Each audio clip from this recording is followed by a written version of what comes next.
Alright, let's dive in. Imagine you're at the beach and you accidentally get a mouthful of seawater. Yuck, it's super salty, right? Well, that saltiness is what we scientists call salinity. It's basically a measure of how much salt is dissolved in the water. If you add 1 spoonful of salt, it's a little salty. If you add 5 spoonfuls, it's very salty. The ocean is like a giant, world-sized glass of salt water, and salinity is our way of measuring just how many spoonfuls are in there. It's a fundamental property of the ocean, affecting everything from where sea creatures can live to how ocean currents move around our planet. Now, when we talk about salinity, we don't just say salty or not so salty. We use a specific measurement, parts per thousand, per milli. So, how did the ocean get so salty in the first place? It didn't start out that way. The salt has been building up over billions of years, and it comes from 2 main places: rocks on land. When it rains, the water picks up carbon dioxide and becomes slightly acidic. As it flows, it slowly dissolves minerals and carries tiny ions away, a process called weathering. These ions travel through streams and rivers and end up in the ocean. You might think your local river isn't salty. And it's true. But rivers have been delivering tiny amounts for billions of years. Ocean water evaporates to form clouds, leaving salts behind. But that's only half the story. The other source is deep within the earth. Seawater seeps into cracks, is superheated, and reacts with hot rock. That mineral-rich water erupts back through hydrothermal vents, adding dissolved minerals to the ocean. So rivers and vents together raised ocean salinity to today's levels. The salt in the sea is a liquid history of our Earth.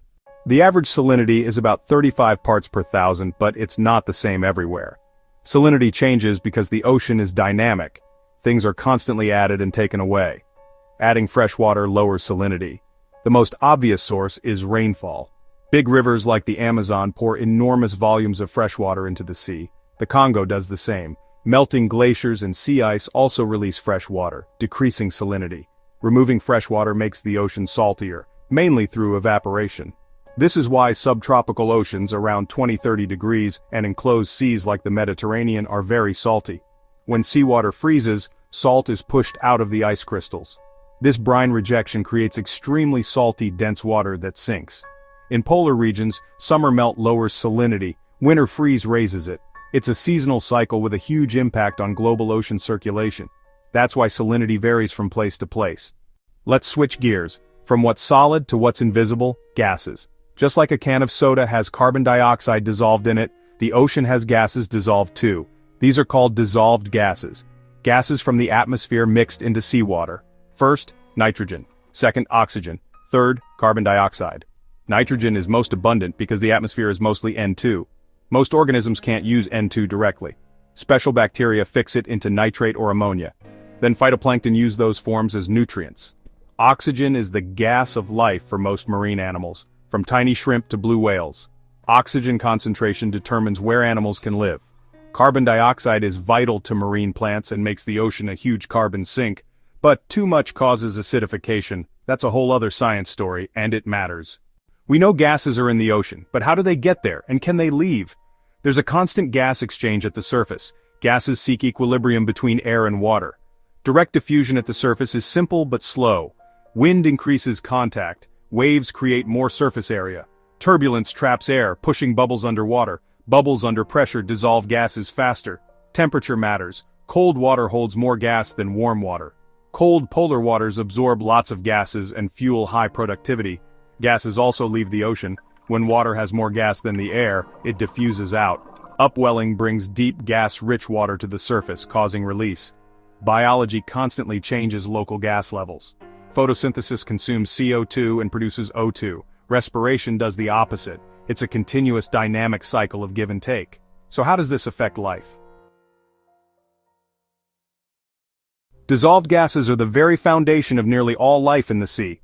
Oxygen. Every animal from microscopic zooplankton to giant squid needs dissolved oxygen. Fish extract tiny amounts of oxygen through efficient gills as water flows over them. Marine mammals must surface to breathe air. Oxygen minimum zones exist where very little life can survive. Only specialized creatures like the vampire squid persist.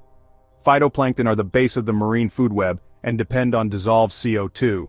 They use sunlight and CO2 to produce food and release oxygen. Roughly half of Earth's atmospheric oxygen comes from ocean plants. When warming or pollution disrupts this balance, blooms can collapse and create dead zones. Life depends on every drop of seawater to provide a breath of fresh seawater. We took a deep dive into the salty, gassy world of the ocean. Rain, rivers, evaporation, ice. These differences create density changes that power the global conveyor belt, moving heat from equator to poles. Dissolved gases are the ocean's breath. Oxygen supports animals, CO2 fuels phytoplankton. Salinity-driven currents carry oxygen-rich water into the deep, giving life a lifeline. Climate change alters salinity and the ocean's ability to hold gases. Warmer waters hold less oxygen and more CO2 makes oceans acidic. Understanding salinity and gases helps us protect the ocean and our climate. It's not just a bunch of water, it's our planet's heart. Thanks for watching.